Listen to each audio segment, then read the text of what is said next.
Warren was saying he feels safe.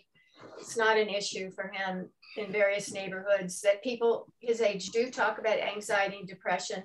And what are some of the reasons that they're anxious and depressed? Their parents make them feel that way. Their students, no. Their students make them feel that way. There's people in general make them feel anxious or depressed, or them themselves make them feel anxious or depressed. And what does your charter school do to try to support them? I have to try to get out of this by using tell their parents, or try and comfort children. So there is support for them. I guess. What else do you think is kind of characteristic or unique, if anything, about young people? You're an old generation Z or a young generation Alpha. I'll explain later. What do you think is important or unique about your generation? Nothing. What about your internet that's technical skills? Subpar, I guess. Most people my age know about everything I know. Which is what? Which is about everything I know about the internet. Which is a lot or a little? Medium. Okay.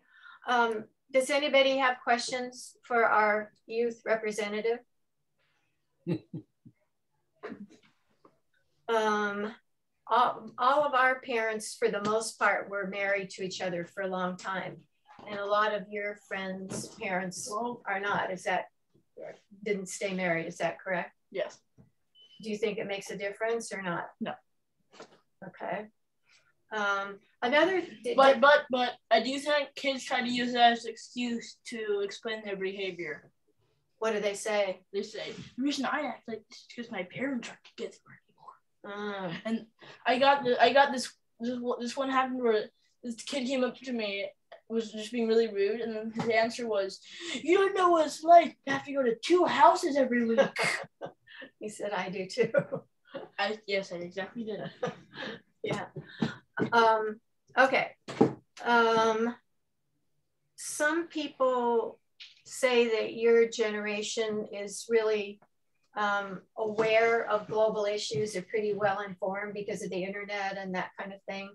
So you like know more than we knew when we were 11. What do you think?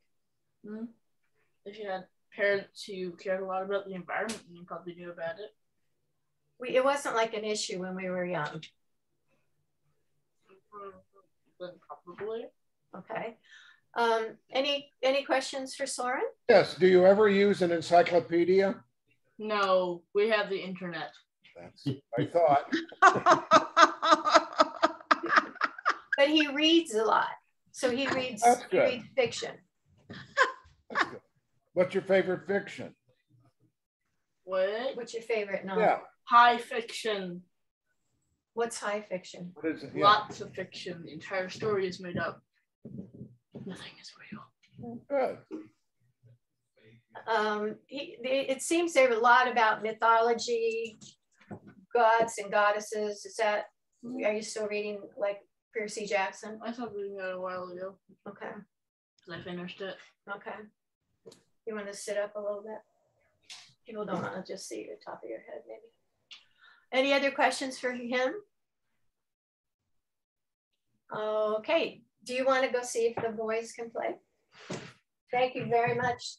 Appreciate it. Thanks, Soren. This is what he's rolling around on. I always use it. Okay, good. Is that right? You're sitting on that thing? Yeah.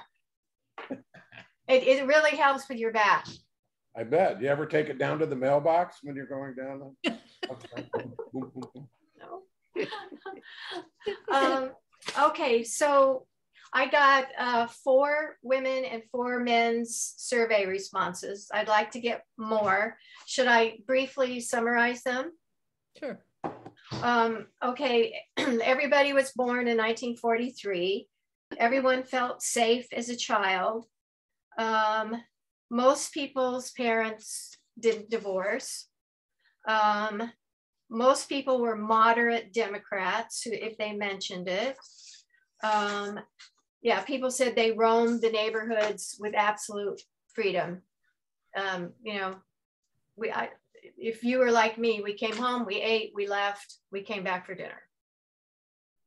That's pretty typical, yeah. In terms of what people were proud of, this is a woman, the ability to create and belong to community in the 5 different places I've lived, to be awake and aware of our world. And advice, take care of your body, stay connected to your family and friends, take care of this precious planet and all those millions still in it, regardless of their color, nationality, or gender. Accept our deepest apologies for leaving you with such damage, and know that before we leave, we will do as much as we can to mitigate the destruction. So true. Some people went to church regularly or synagogue, and some just went on religious holidays. A lot of people had a health issue, kind of a major one. And we weren't as likely to stay married as our parents were. More divorces among us than our parents. And then this is from Kathy Stone. She said I could quote it. Her husband is doctor's appointment, so she couldn't join us.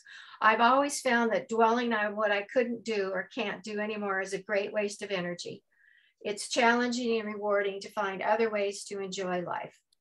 And she's proud that she's founded 2 music festivals and done a lot of music education for the future generations. Advice for young people, this is Kathy. Go, do, see. Be open to new experiences, new friendships. Never be afraid of getting out of your comfort zone. And a couple of the men had issues with alcohol at some point, but they overcame it. But it was a struggle for a while. Let's see. And someone said, the real question is, how did you manage to live this long? He said, I read, I exercise, I learn, one day at a time.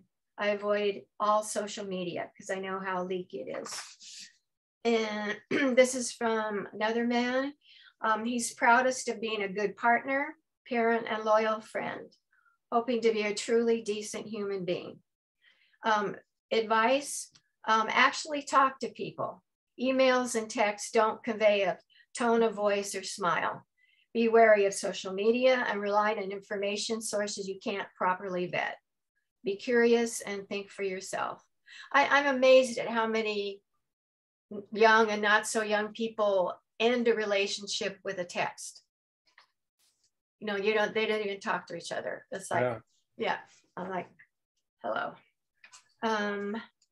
Let's see. Yeah, one person said he knew anxious and depressed teens, including himself, but people didn't really use those words.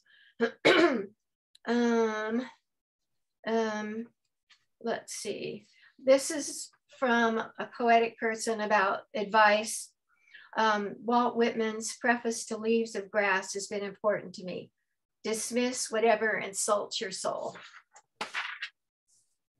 So those are some of the highlights. If you haven't done it, send it to me and I'll keep adding to it.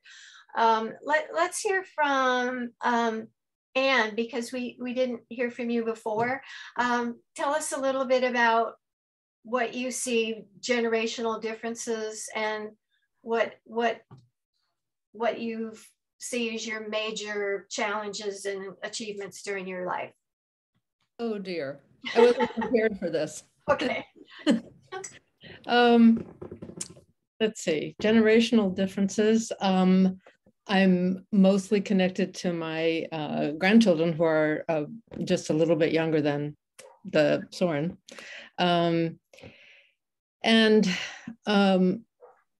have to give incredible credibility to to my daughter and her husband, and I think a lot of your children too, for surviving the pandemic and being able to help out in terms of, or being able to take over what was traditionally our education system's ability to teach. I think it was kind of two-edged though, because I think they found out a lot about the kids, as we all did, just in terms of the kind of needs that they're having, and the kind of connection that has been good to have that they wouldn't have if they're off to school every day. And I think that was a kind of a valuable lesson, but it was really hard because they were both working, and to try and get the kids to be able to have everything that they needed to do for school. What else would you like me to say? Kathy Stone asked a good question, which is, what are the kind of major hurdles in your lifetime? How did you overcome them? What motivated you to move forward and succeed? Well, I'm not really ready to talk about this, but major hurdles in my life was, I've been married 4 times, and each one was involving a little bit of a different location too. It was all, when I look back on it, it was a hurdle, but it was a good hurdle.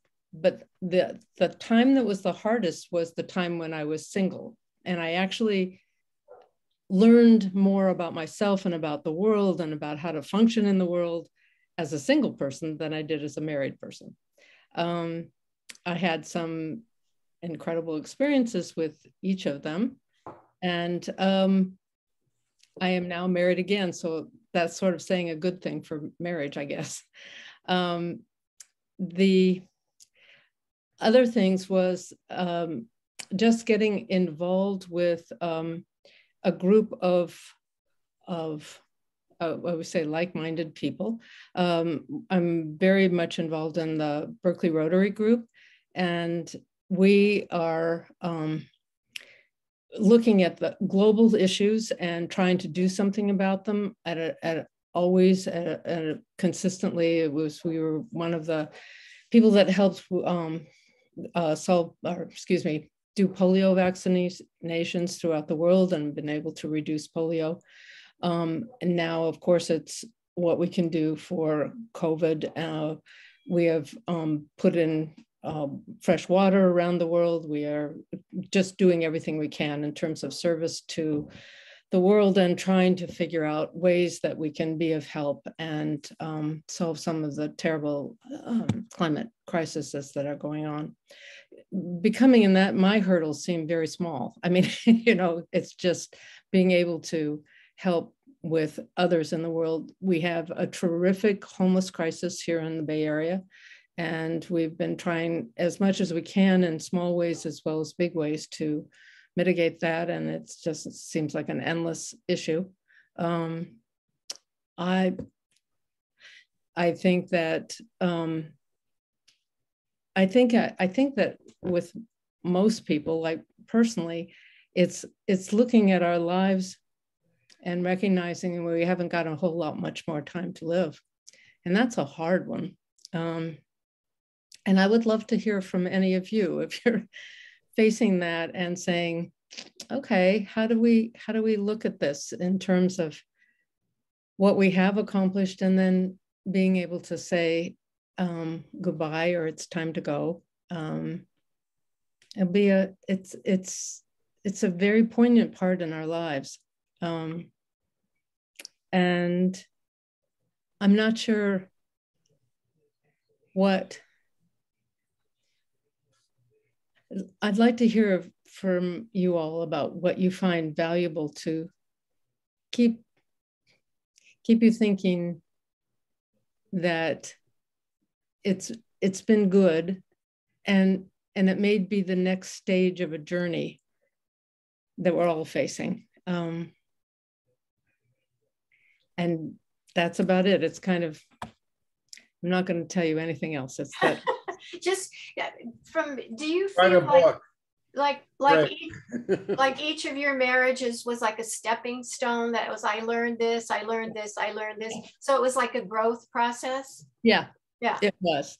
And that growth process was really good, but also very painful. And then that's what I meant about being alone and being single and being my own person, basically. That's when the growth really happened. And that's when I was very, I could feel much more connected to myself, and it was fine. It was good. Lonely, plenty lonely, but it makes you kind of connect to other people during that time too, and look at life a little bit differently. Peggy, I know that you have to leave pretty soon. Anything that you've kind of had in your mind in terms of being at this stage of life, or no, I'm just gonna listen. Lucky you. Huh? Well, what's the hardest challenge you've ever had? I mean, to me, it's having kids is the most challenging, but what about for you, the most, where you really had to step up to the bat plate? Oh, I don't even know that having kids was that challenging, really. It kind of was fairly easy. I mean, they weren't that easy all the time, but it never, I don't know, it just came to me naturally, I guess, maybe because I'm a teacher, or was a teacher, and always knew I would be, and having kids around is just very natural, you know, in the classroom or my own kids. So I just kind of, that wasn't really an issue for me, a challenge. What's a challenge? I don't know. My life's been fairly easy, so I have to really think about that one.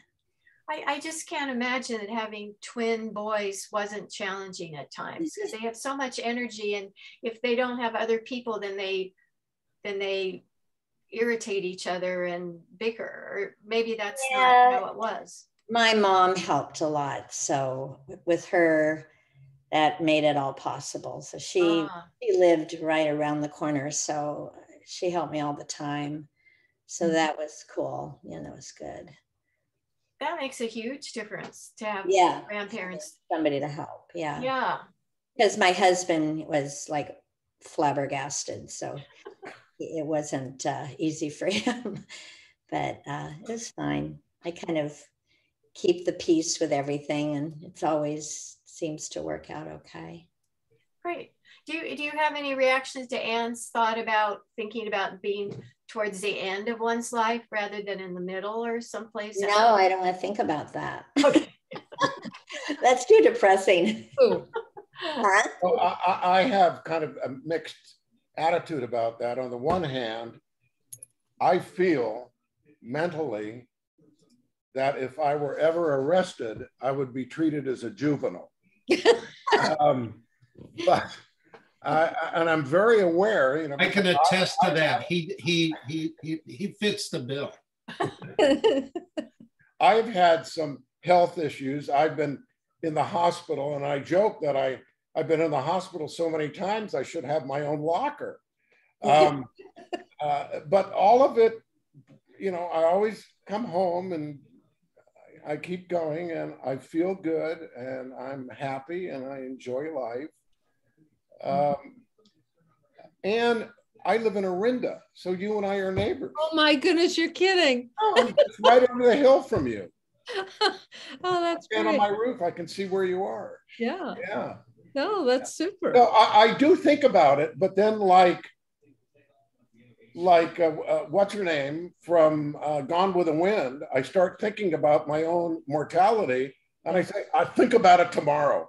Yeah. You know, I'll move on to something else, like Roger's house. I'll start thinking about that, and that'll settle me down, and you know, I go on my way.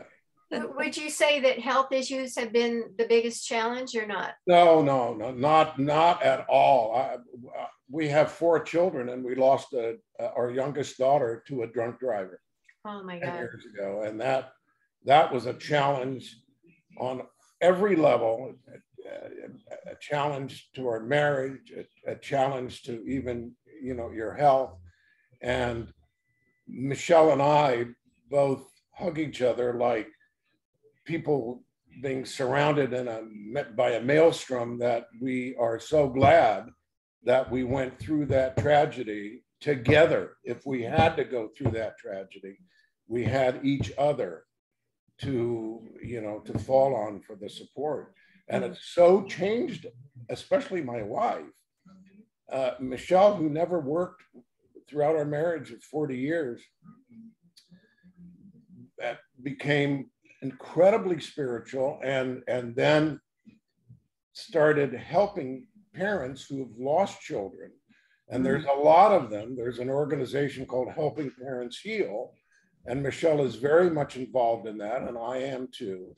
And she went to school for 3 years and became a hypnotherapist, a licensed hypnotherapist. And her specialty is helping people in grief. So that has been the challenge. The health issues with me have always been transitory. I go in for this, I go in for that, I had knee, a neck, a blah, blah, blah, blah, blah. And I always come home and I keep on going. So the loss of the child was by far exponentially greater than every other challenge of my life. And did she have children? My daughter? Your daughter. No, she was 22 and she just graduated Columbia University. Oh gosh. She just got a job in Manhattan. She loved it. She was out here visiting friends in Marin County, and some son of a bitch had 11 ounces of vodka in 4 hours. Oh God. Killed him. So, but we have 3 other kids and grandchildren, and you learn to compartmentalize that. At first, you think you'll never get over that grief. And then as time goes by, you find that you can find pleasure in all sorts of places. Teasing your grandchildren and teasing your children, but not teasing your wife. So, yeah. So, thanks. You mentioned Roger, so why don't we go to Roger and see what you want to tell us? Well, one of the things that Anne mentioned was a stage of life where she learned a lot. Correct me if I'm wrong, but I was single after, Peggy Averbook was my wife, our classmate, and we were married for about 27 years, and she passed away 30 years ago within a few days. And 6 years later, I married a terrific lady who we are still together, and, marvelous and very fortunate. But I learned so much during the years of being single. I learned, and so did my current spouse, Janice. We talked about, she had gotten out of a long marriage but through divorce. But learning once again, it was the first time I learned as an adult to deal with everything in life and make my own decisions without counsel or without, just the independence that I never learned because of getting married at 22. So it was an amazing time of learning and extremely beneficial to spending the rest of my life and knowing much more about myself and being better at things and better at relationship and and all things. It was a really significant time, and both Janice and I realized on our own we each learned things about ourselves that made us much more ready to continue in life and be better to someone else and our kids and every individually and all. So I think, Anne, I understand that if the same type of things, if that's what you were referring to, very much made a difference in my life. And also, some of that time was just learning to live as a result of Peggy's, early death. She was only 49. Wow. So, it's, and just, other things, I don't know, just, there's been I think from then on, I made a point of reconnecting with people that I had felt close to earlier in life, and therefore reconnected with Harvey when I was in the Bay Area running a company in the mid-90s. And we, and through Michelle, have been very close in the ensuing years. And we occasionally get about 12 or 13 guys from our class together for lunch a couple times a year. And Harvey would come down, and Danny Hayton flies down for the event. Bill Crouch flies in. He flies his own plane in from Santa Ynez just to come to lunch. Dick Iconda, just a number of guys, and it's just, we instantly feel good around each other. Yeah. You know, it's so true, because we just did this last week. Because I was down there spending time with Roger and Janice, and we went and had a lunch with our friends from ZBT at UCLA. These are fellows that I haven't seen since 1964.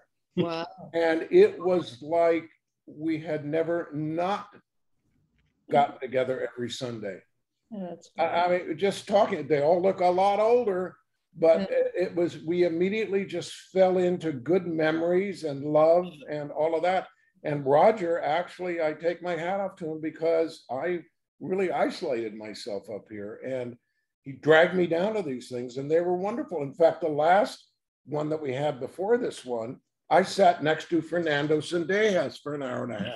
Oh my God. And he lived down the street from me, and I was talking to Fernando. Fernando, I've known you longer than anyone except my older sister. We knew each other since we were 5 years old, you know, kindergarten at Canyon School. And then I was heartbroken to see him on the list of classmates who had died last year. And it was right, you know, of COVID. It was right after we got together. So that segues into your comment about mortality. I mean, wow, you know, you never know. But I'll think about it tomorrow. Yeah. Yeah. Do you have grandchildren, Harvey? I do. I have 2 grandchildren. And what do you see in terms of how they're being raised differently than we were? A lot different, because my daughter, their mother, is a real helicopter mom. Is that correct? Hovers over them. I mean, she, you know, like if my grandson, when he was younger, if he didn't like a meal that was served for dinner, she'd make him something else. Really? You know, I remember the old thing, you don't have it for dinner, you have it for breakfast. And so I find that, and her concern, which is appropriate, her concern about their safety is very big. So she does watch them and walk them to school. And I mean, they're older now, but I remember riding my bicycle from Amalfi Drive to Pacifica Palisades on Sunset Boulevard. I mean, that's insanity. And who would do that now?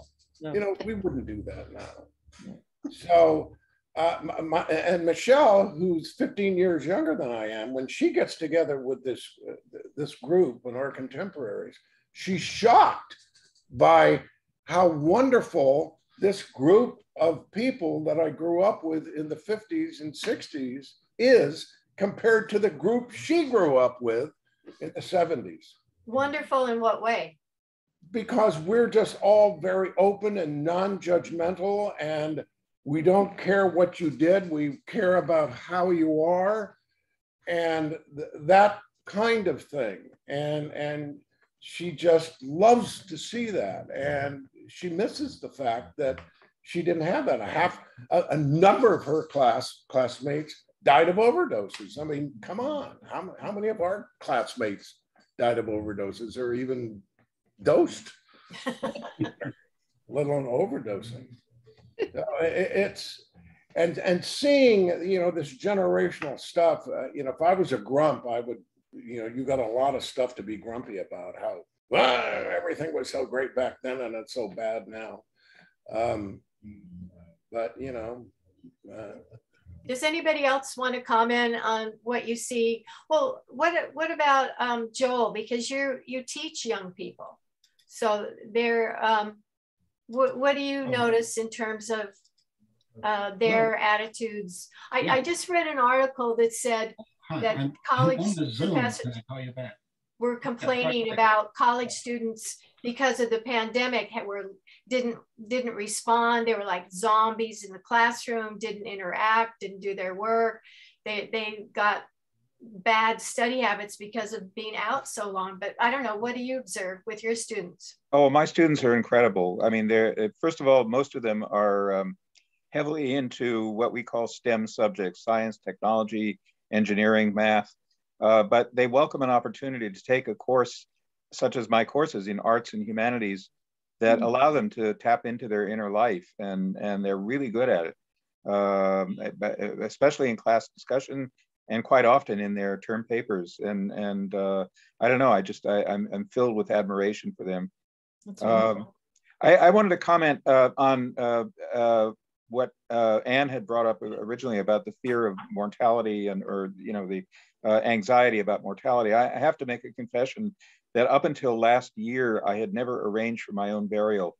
And I finally got around to doing that. I mean, I've been in fortunately, very good health. I jog 2.25 miles once a week, and roughly 25 minutes a day when I get the time. And I don't know, and I have a 90-year-old sister, so we have good genes. Her mind is going pretty far away in terms of memory, although when we talk on the phone, she's very present and engaged in conversation. And so I kind of feel safe with her around, but I have no idea. I have a feeling if and when she goes, God forbid, I'll feel less safe. But I have another sister who's 85, who is perfectly lucid and has a really good memory. So I don't know. I mean, there are ways in which I, have felt fortunate, but I know there's a reckoning someday. One of my big anxieties is our losing our dog, whom we just love incredibly, and he's 11 years old. And who knows how long he'll be around. Totally relate. That's the age of my dog too. I totally relate. Yeah. And a couple of years ago, he was on a bad medicine for arthritis that we were giving him, and he came within an inch of dying. It cost us $13,000 in animal hospital bills to get him back to health, and we did. So we'll maybe face that kind of situation again. I don't know, but I don't know. Planning for one's own death. I've written poems about it. Most of them going into my religious beliefs, and my own sort of thinking about post-mortality is, in a sense, connected to nothingness. There's a Kabbalistic belief that divinity came from nothingness, created the world out of nothing, and in a sense created divinity itself out of nothing.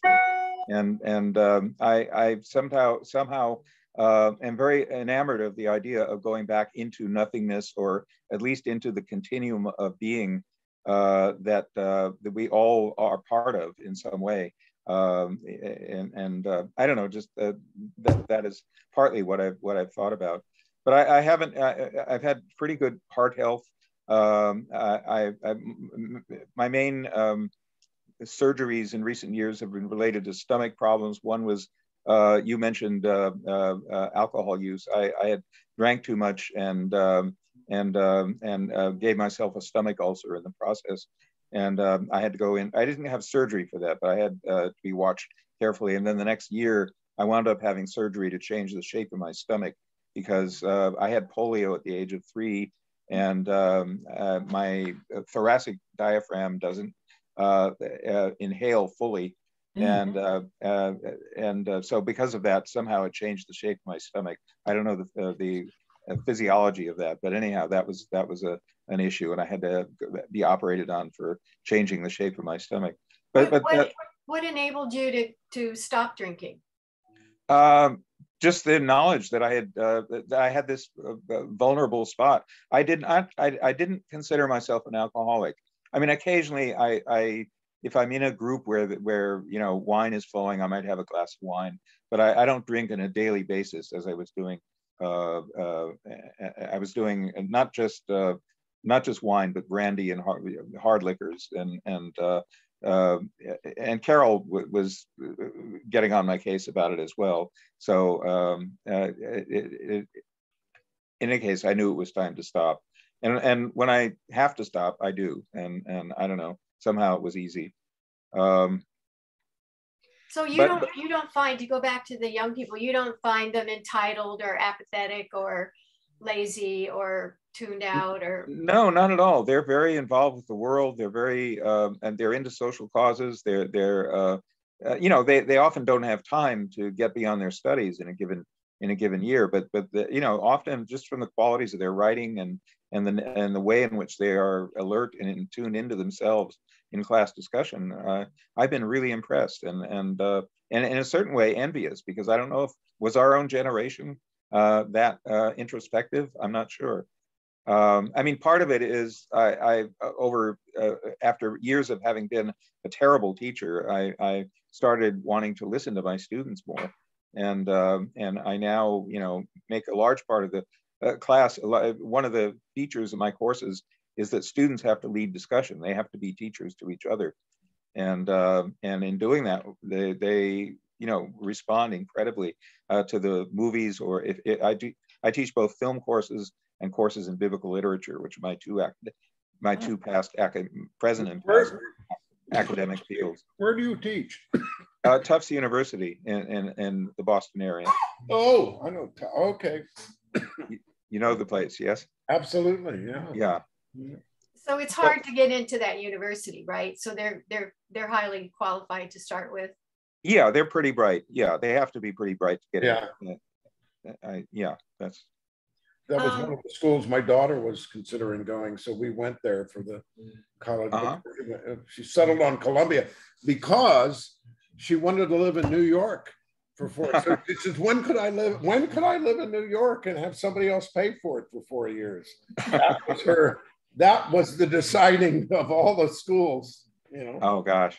For her. If she'd come to Tufts, maybe well, I don't know, maybe that horrible accident would not have happened. Well, but anyway, you know, I think of that too. You know, what ifs are always there. Yeah. Yeah. I'm sorry. That was an invasion of your. Not at all. No. Don't think we haven't thought of that. I mean, she could have gone to Cal, you know, but you never know.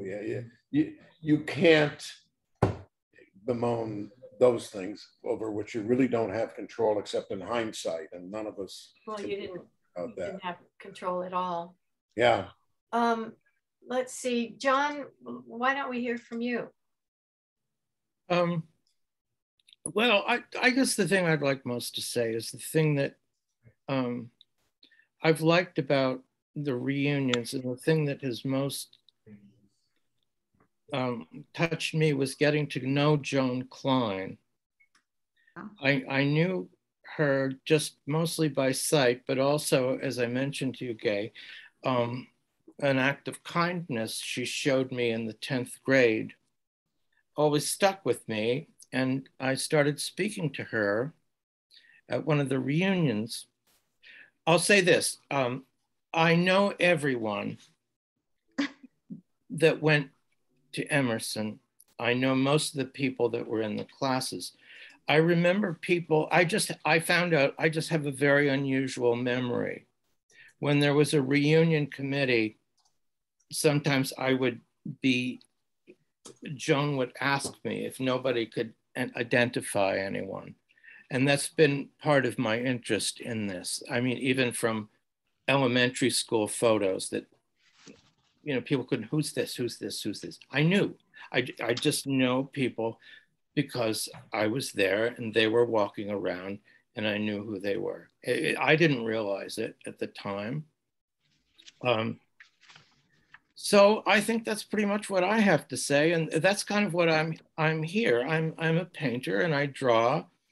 I've done paintings more and things related to my life and to the times I was in art school, and maybe I don't know. It's just something that I have to take in. But I do remember everyone, except. Let's see, Sherry, I remember, I know you visually, I remember you visually, but I don't remember incidents, but everyone, you know, I mean, just a lot of memories about everybody, you know, and I don't mean just people that have come to the reunions, but I mean people that were walking around the schools. I don't know what more I have to say. Gay, I remember you, of course, very well. We were in the same homeroom for 3 years. That you don't remember me, I take as a compliment, considering the way I was. I don't remember very many people, so it's not unique to you. I never knew why people didn't remember things like that. I've heard people say that. Well, I only knew people that were in my club or thing. I didn't know. I couldn't understand not knowing who a retarded kid was or something like that. I was always at other schools before I came to Emerson, so it was just a curtain parting. These are the characters. But what about, like, in our school, there were, I think we called them Pachucos. They were Chicanos who were in a completely different social circle that I think we totally ignored. Did you have visual memories of them or the Asian American kids as well? I usually knew their names. I always knew their names and I knew who they were. Yeah.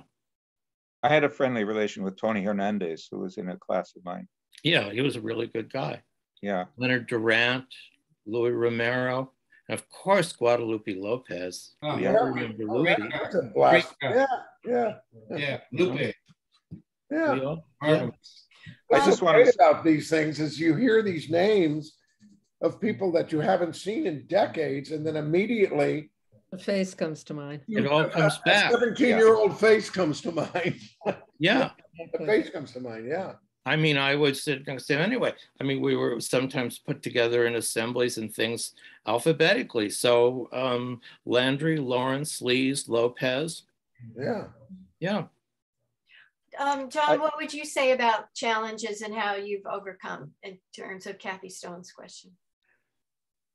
Well, I think my biggest challenge was always inside my own head. I just have to say that. I mean, I don't know if people were diagnosed with anxiety or depression in school, but I know my stomach was always in knots.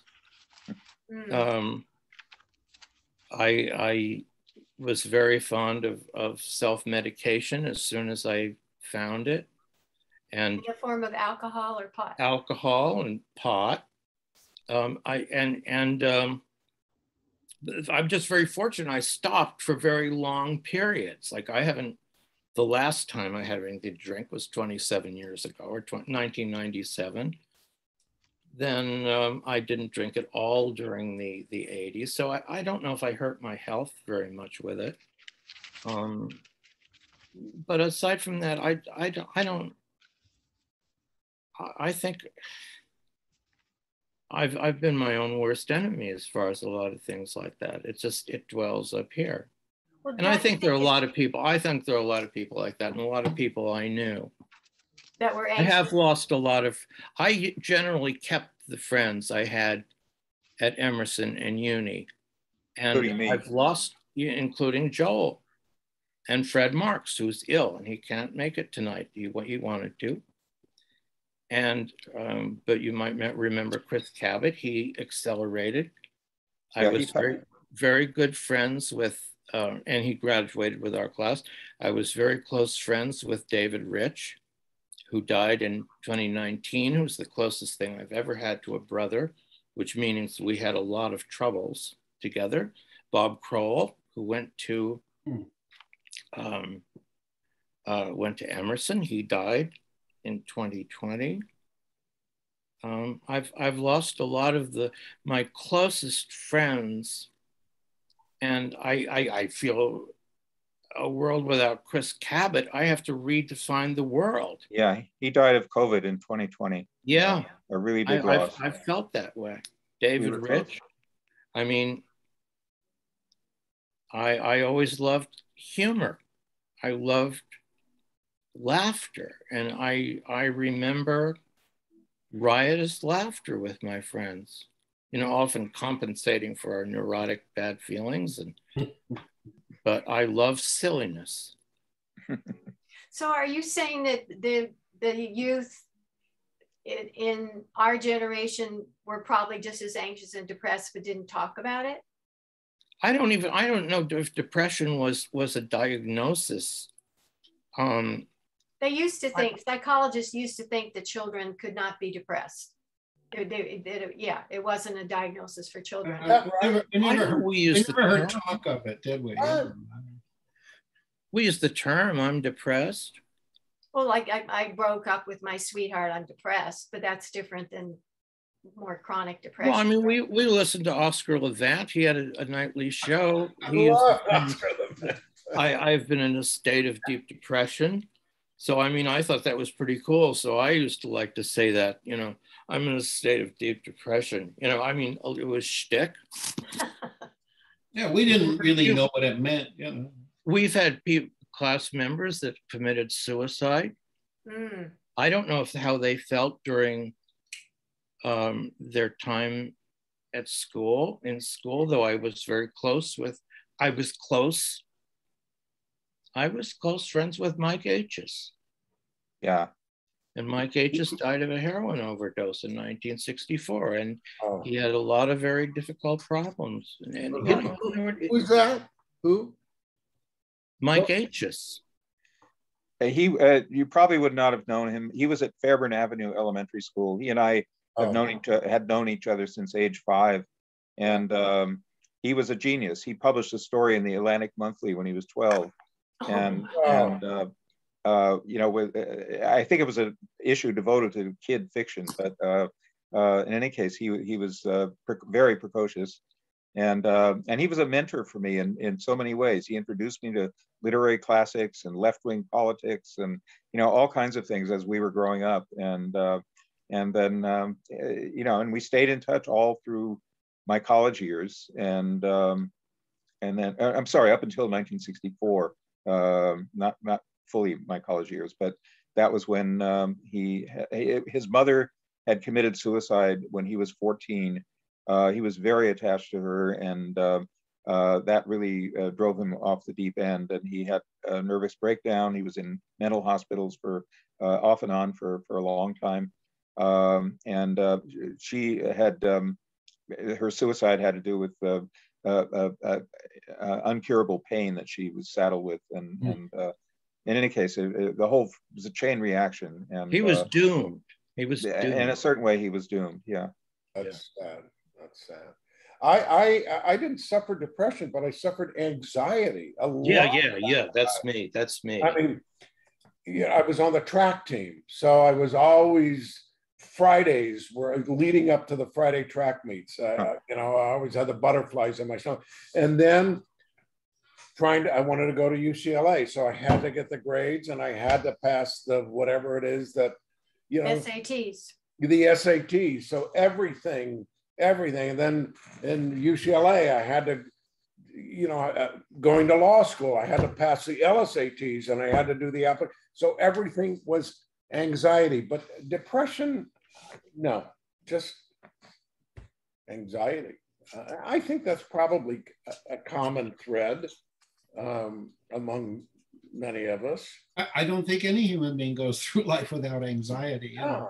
We had it, but we were silent with, for the most part, with our anxiety. Yeah. Maybe today, it's, you know, I mean, it's more out there. There's more people who have a treatment through therapists and such. It is much more common and highly uncommon, I think, in our day.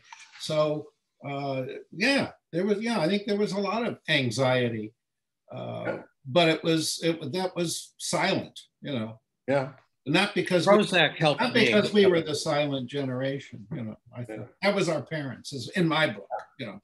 I myself, I crashed into depression at age 30, and it was a combination of things. It was, first of all, turning 30, because you were supposed to not trust anyone born over 30.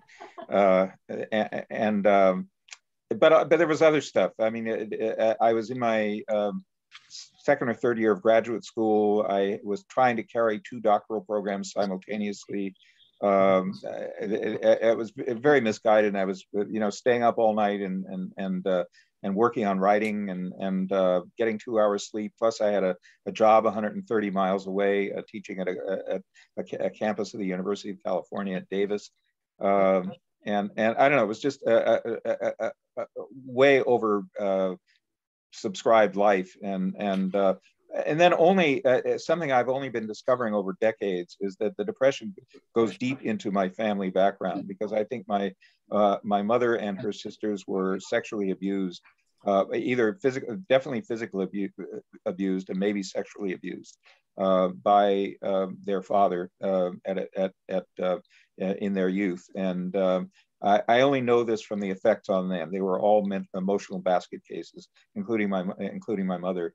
And that stuff propagates. It gets into the grandchildren in one way or another, even though I didn't grow up knowing this.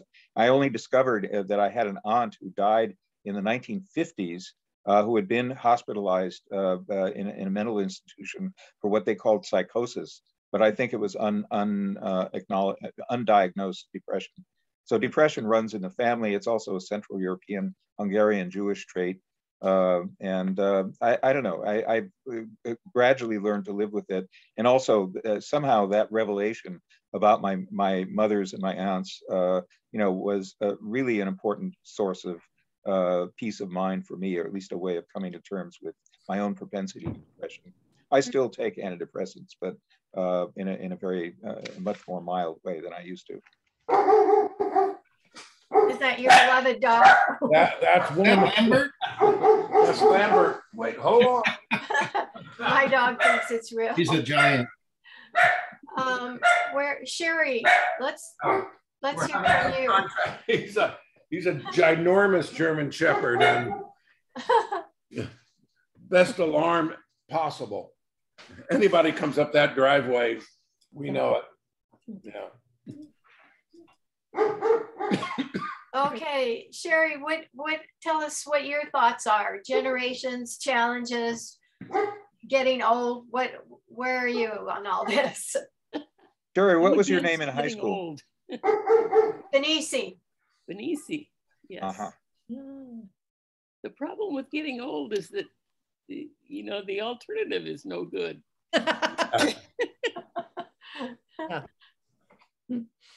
I think you need to keep a sense of humor about everything that you can and try to stay balanced. Try not to let things overwhelm you. How do you deal with having MS? I mean, that is not an easy thing to live with. Well, I've been lucky. The first 3 years that I had it, I had severe burning pain. It was like being sunburned. And I just kind of got through it until finally I went to UCLA and talked to a doctor there who said that he had a patient who had tried Prozac and that had helped. And so I tried Prozac, and I've been on Prozac ever since, 32 years, and it did help. Well, good. But yes, MS is challenging, but I've been lucky. I've been able to walk, and it hasn't affected me other than that 3 years of pain where I was suicidal after 2 years. Oh, when were you diagnosed? 1987, I think. Wow. Huh. Well, good for you. And Thank you. You have a grandchild that lives with you, right? How old is she? She is 17. And what do you see in terms of them and us?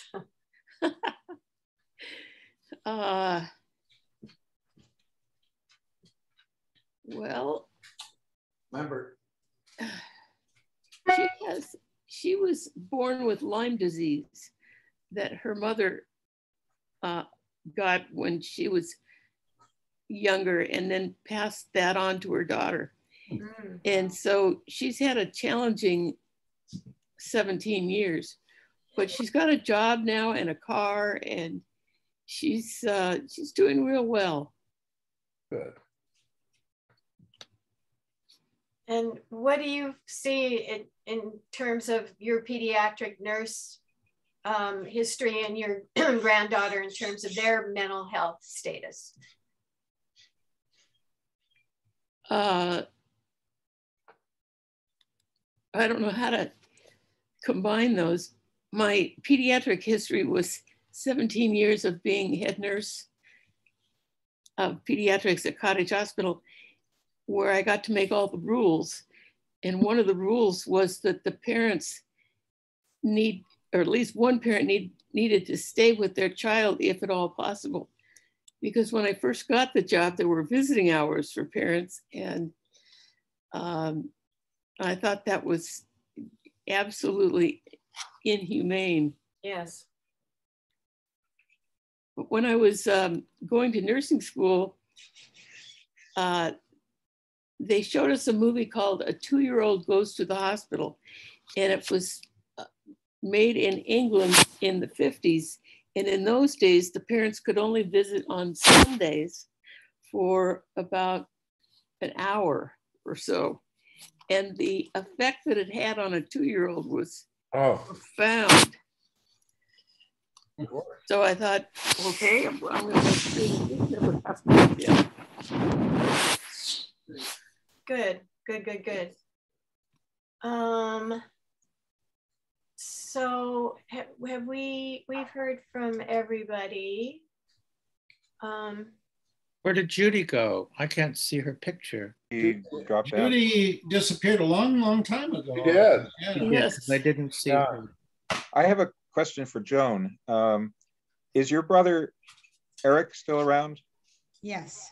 Oh, good. I was friends with him through our Jewish connections, and he was involved with youth groups and so forth. And then I used to visit his bookstore.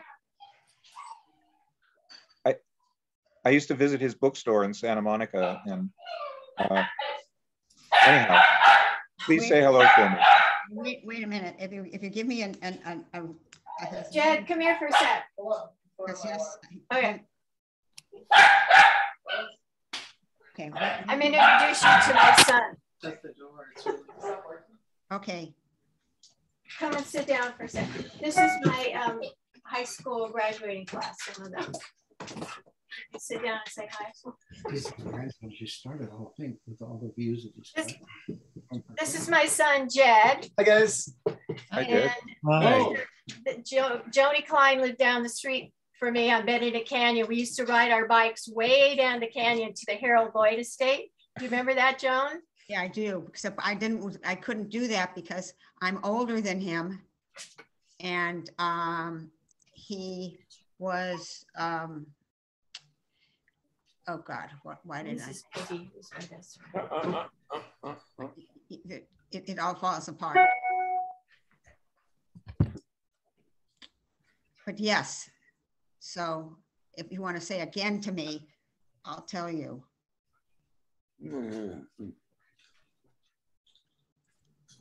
Is that helpful? Oh, yeah, yes. Just please say hi to please say hi to him, and give him my email address or something. You know, I would love to hear from him. Okay. Except, do you have any? Thanks, Jeff. He's at the boys. Any name or? The backpack's in my car. Okay, cool. Thanks, Mom. Thank you. I don't know if you know that they even know that you have a place that you can know that to be there for them. Oh, well, just I would love to get in touch at some point. I was just always curious about how he's doing. Okay, because he doesn't live near where I am. I'll see if I can help with that, Joel. I don't know that, you know, we'll see if we can get you connected. Yeah, whatever. Yeah. We'll try and do that. Okay, that's fine. Yeah. Okay, if that didn't make any difference. Okay. Joni, everyone is so appreciative of all the work you did to keep everyone connected over the years. So Yes, bravo. we all want to say yes. Thank you, Joan. Thank you. I don't see Joni's picture. What happened to her? I see it. She's fine. She's right there. That's it. Right there, I see her, right there. Not on mine. That's okay. I have to go. Oh, there she is. Hi, Oh, look who's back. Peggy. Peggy, we've been talking about you for the last 45 minutes. Tim. And I'm so glad to me that I got Jesus Christ. It was Hey, Joan. I'd love to see her. And I saw her, but I didn't see her. There she is. Peg, you're saying goodbye? Yeah, I have to go, but let me know when the next one is. Maybe I'll speak up more. Do we want to do a next one? Well, why not? Sure, why not? This was It's kind of fun, enjoyable. huh? We've still got about another 300 And classmates. again, thank you for your effort that you put out for this. I think it's marvelous. Yeah. Oh, I think it's fun. Joni has the list probably of all the people's emails. Well, I have the list.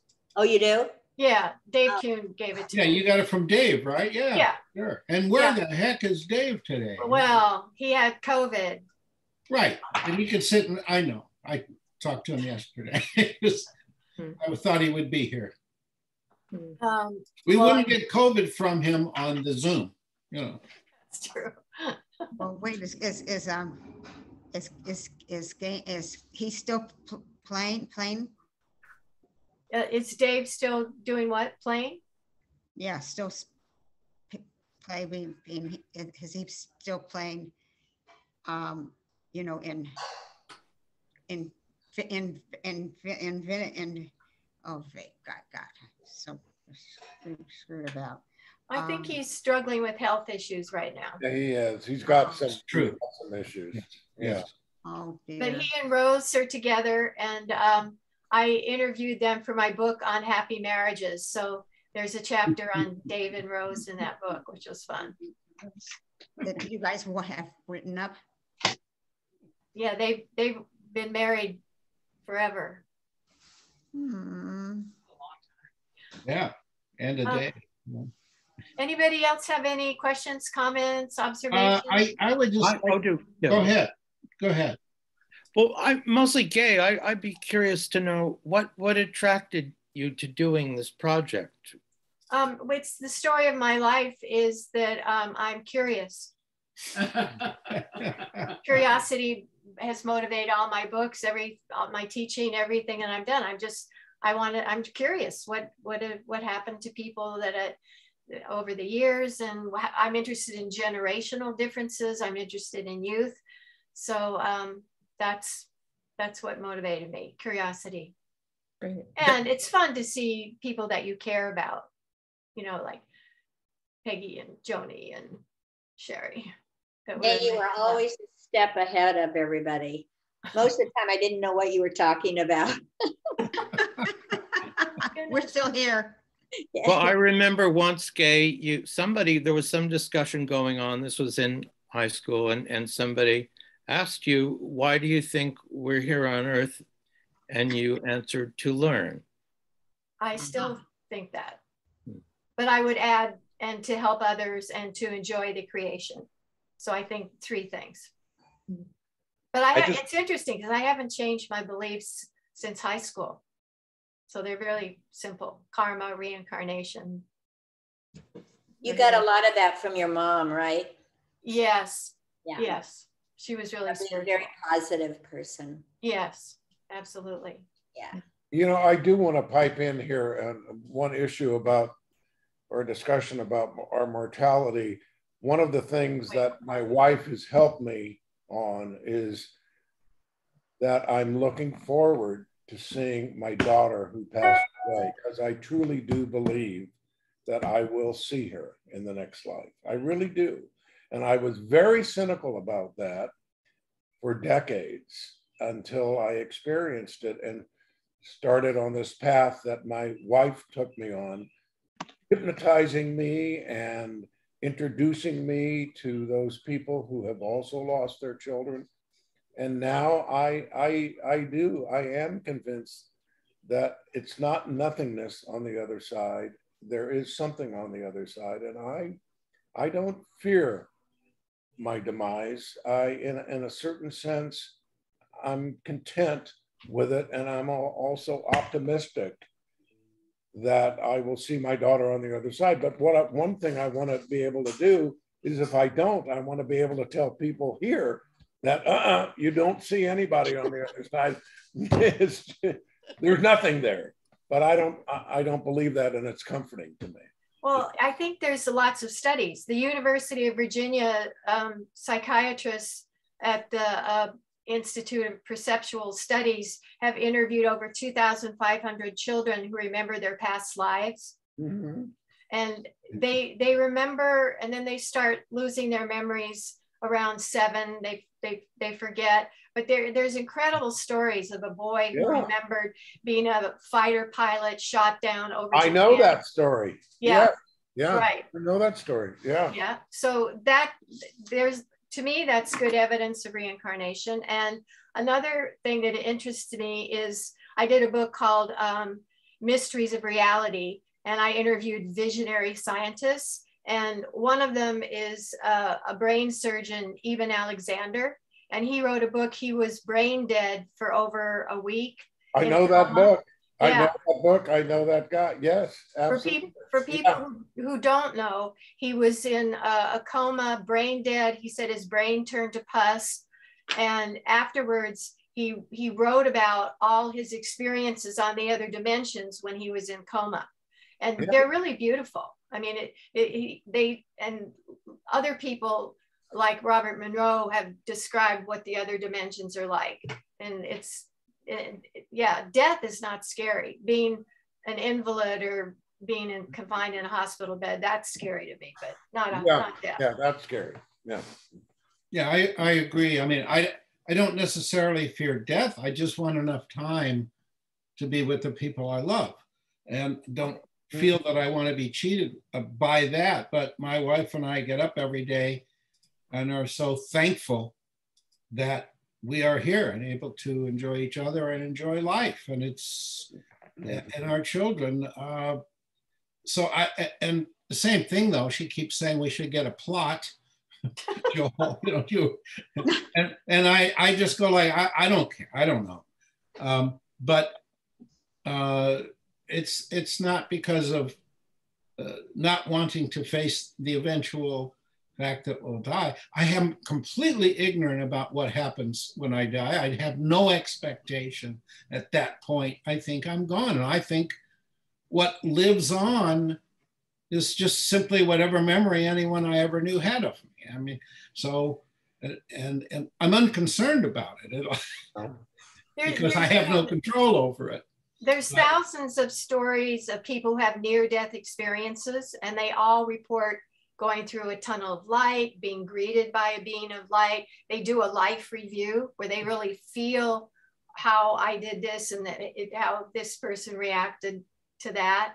So the life review is, what did I learn? What did I not learn? So that I can take that into account. So there's actually lots of evidence for the spirit continues. Gail, where can I find your books, Gail? Just go, yeah, I hate to say it, but Amazon. Just go to Gail Kimball and you'll see lots of books. Or Book Baby. But yeah, Amazon's the best. Amazon, okay. I have to say, I mean, it's not a matter of fearing death or the end, but my weight is, and particularly of the last couple of years, of those people who I've lost, the Richard Atlas of Philip Friedman, certain people who I was so close with, people that I appreciated, I missed terribly. The weight of the loss of these long-time relationships I think about that more than I think about, my own loss, because it was wrong, in each case. But that's been a weight. Some marvelous people that were a part of my life, and most of them for a really long time, and I miss them, and very much so. I'm glad to see all of you guys. Yes, It is. It's nice. And let's go back to you. People have kind of been responding to what you started. and I just want to thank you all now for being present and for sharing with me and all of us your lives and your thoughts about this. I think it's, in a way, it's been incredibly helpful to see where other people are that have shared my youthful experience and then on later. I'd love to talk to you all again. So I hope we have a chance to, maybe not quite 1 week at a time, but maybe in a couple of months or something would be really lovely. Great, we'll do it. And thank you. That's just what I want to say is thank you.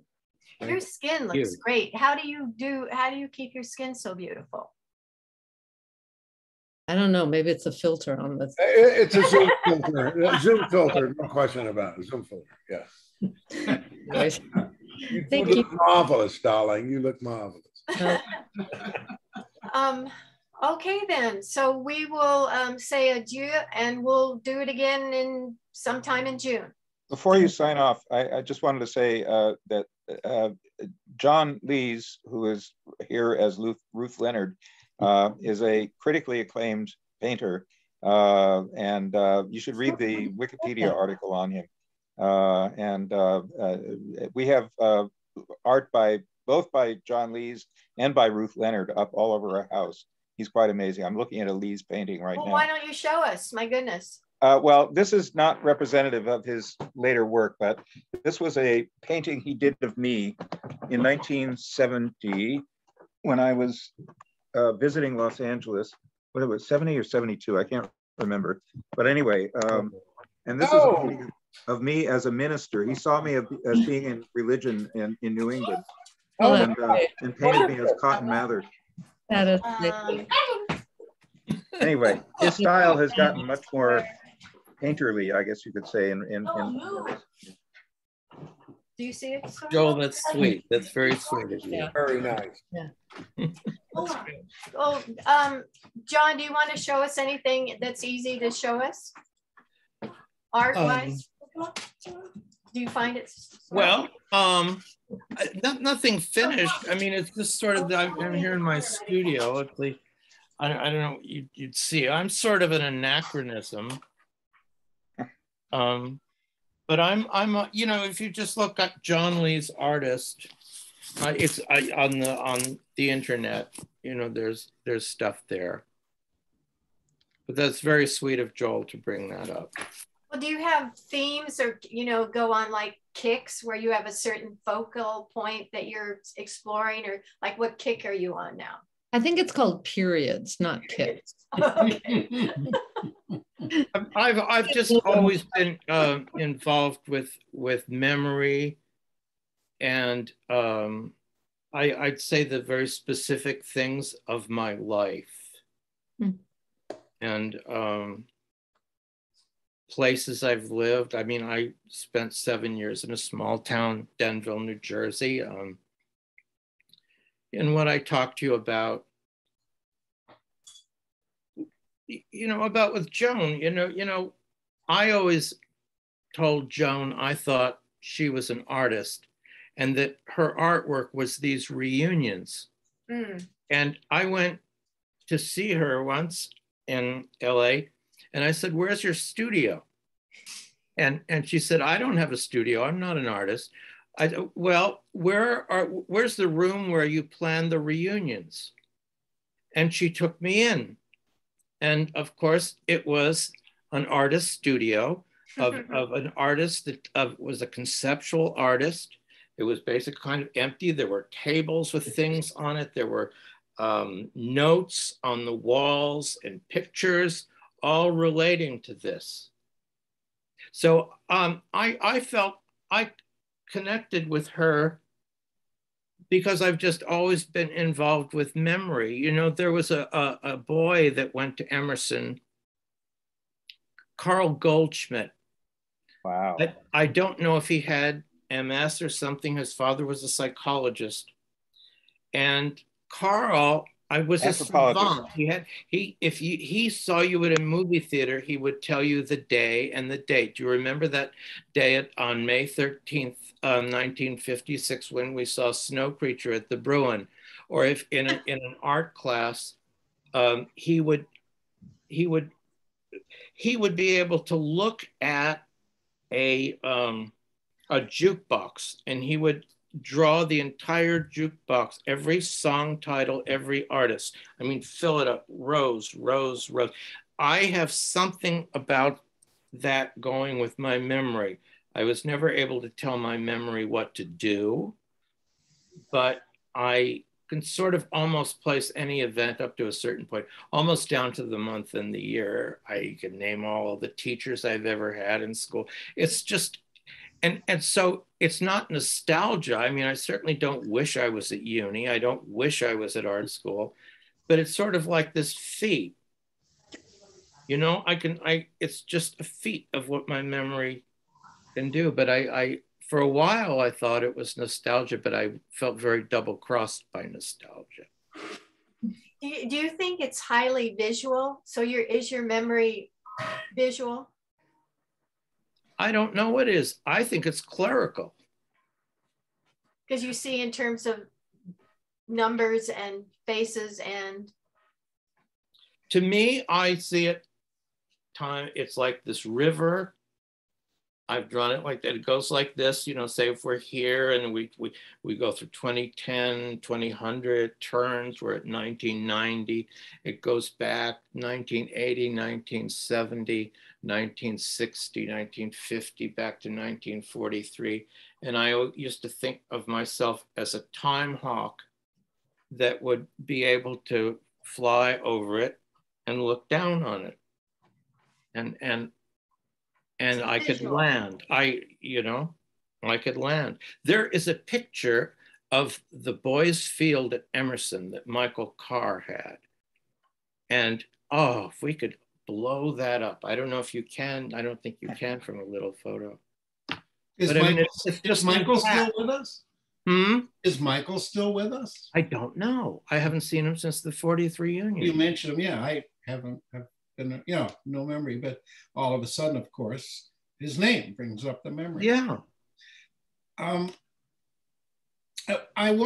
My older son was a student at uni. Oh. And when he was there, and at the time when his mom, when Peggy was alive, we went to open house at Uni High in the, I don't know, probably around 87 or 8. And of course, just like when I was in high school, I was late getting to a certain class. So I didn't hear the name of the teacher. And this man spoke, and I'm saying, I recognize him. I know I've seen him before, and he was here when we were students. And after the class, I went up to him and introduced myself and also Peggy and said, we were students here. And he says, when we were here, so we graduated in 61. And his name was Holtby. Uh-huh. Oh, yeah. He's an English teacher. Right? I remember him. Okay. And as it turned out, he had like joined a cult and given them all their money, like a Jim Jones thing or something. And he was still teaching. That was the reason he was still teaching. He needed to teach that long. But donations to the cult. He said, yeah. Does anybody remember Purpose, Passion, and Perception from Holtby and Trett? No. Yes. Trett, God, I remember. There's another name. Yeah. I knew Trett. I stayed friends with Trett. I was very flattered that he wanted to be friends with me. And we were friends. He died, I think it was sort of in the 80s. And, he told me about Holtby being still at school. But I bring it up because what Holtby said at that point was, when we said when we were there, when we graduated, he said, you were here in the golden age. Right. Remember very directly his quote, you were here in the golden age. And I said, well, of course we were there, so we think it was the golden age, but why do you label it as the golden age? And he just said, you as students came here, and you came from homes that had prepared you to be polite in class and be respectful of teachers, and something was expected of you. Mm. And it was, he said, as a teacher, it was the golden age. And I've just never forgotten that. It was rather interesting. I've never forgotten purpose, passion, and perception. Yes, Studying the Iliad or something. Yeah. I don't recall. Yeah, you and I were in the same world lit class with Trey. And Yeah, then, yeah. you know, and then he taught us all, or the two of them taught us all to write in straw man in our essay to get out of dumbbell English in the UCs. And they thought we all cheated because we all did straw man essays for that test to get out of dumbbell English. Remember that? I don't. I don't remember that, but I sure remember, you know, taking the test to get out of dumbbell English. Yeah, that's right. And we all wrote, well, some people think that blah, blah, blah, but blah, blah, blah, blah, blah, and you make your 3 points. Dumbbell English. I forget. I mean, that's so great about these things is you hear, I haven't heard that phrase in a long time. I mean, remedial English. Dumbbell English. That's right. It's like Spaz Jim. Spaz Jim, that's right. I never heard that. Oh, man. All right, my dears, thank you so much. I'll send you the link, and we'll speak again in June, and we'll That's good. give me Fantastic. Thank all of you for your wisdom. So much. Oh, well, thank you for joining. What a I mean, it was just wonderful. Great experience. Loved it. I think it's better than a reunion because you can really talk to someone. You can talk. That's right. It's more than just a handshake. This is great. Yeah. Bye. Bless you all. Bye-bye. Bye-bye. Take care. Bye.